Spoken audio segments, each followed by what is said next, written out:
In this video, I'm going to be discussing 5 gray hair myths, and I'm going to debunk all 5 of them. Hi, I'm Lynn, and I inspire women to go naturally silver and to embrace the best versions of themselves. The first myth that I want to debunk is that only old people get gray hair. This is not true. So hair actually goes gray when color-producing cells stop producing color. The average age that a person notices their first gray hair is in their 30s, and where I come from, that's not old. This can vary based on race and ethnicity, but most people will have a significant amount of gray hair by the time they hit age 50. A person is considered to be prematurely gray if they're gray in their 20s, but many people see their first gray hairs even as young as when they're in high school. The second myth is that stress causes gray hair. Stress, contrary to popular belief, does not exactly cause gray hair. It's very common to blame the fact that your hair is going gray on your boss, your job, your kids. But genetics and age are the real culprits. Stress has not been definitively linked to the development of gray hair. In fact, many people who are under significant amount of chronic stress don't go gray. Genetics actually plays the largest role in when those first grays are going to appear. Stress is actually considered that fight or flight response that kind of tells you, should you stay or should you get out? That's where your palms get sweaty and your heart starts racing. But that response in and of itself has not been shown to change the pigment of your hair strand. Chronic stress has been shown to have a lot of negative health consequences, but gray hair hasn't been one of them. A recent study attempted to show a link between stress and gray hair, where they injected mice with an irritant, and those mice over several days developed gray hair. But this study, you have to take these results with caution because it wasn't replicated in humans, and it would be very difficult to subject mice to the same chronic stresses that we humans face, like traffic and job stress and those kinds of things. So on this one, while that study was promising, the jury is still out. However, managing stress for other reasons besides preventing gray hair is very important.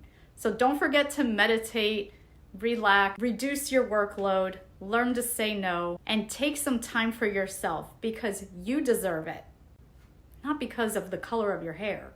The third myth that I want to dispel is that gray hair is coarse and wiry. And I did an entire video on this subject. I'll link it right here. So while it's true that as your gray hair starts to grow in, you may notice some wonky strands that are sticking straight up, but as your hair gets some length to it, those strands do, I assure you, start to settle down. I like to think that those strands are actually new hair growth because you're no longer putting toxic chemicals on your head that might be damaging your hair follicles. So know that those strands are going to settle down as they gain some length. I have not noticed any real change to my overall hair texture since I went silver. My silver streaks are the same texture as the pepper parts of my hair, the brown parts of my hair. They're exactly the same texture. I haven't noticed any different in texture in my hair.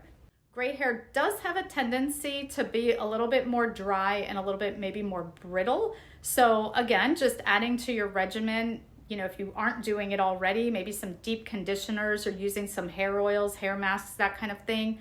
But other than that, I really have not noticed any difference. For me personally, I haven't had to even change anything I've really done with my hair since going gray.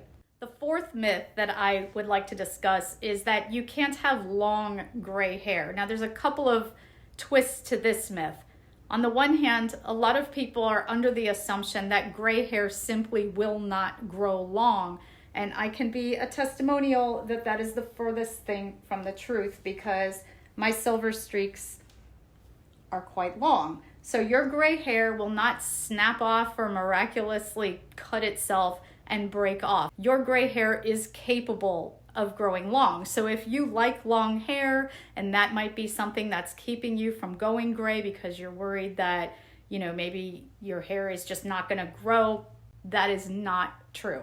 But the other part of that long hair, gray hair myth is that long gray hair is not attractive. It's associated with the evil villain in the movie, or that, maybe you're going to look more witchy or like a cat lady. And again, as long as your hair is styled right, it's beautiful. But look around at the women with long silver hair. Their hair is stunning. It's vibrant, it's silky, it's gorgeous.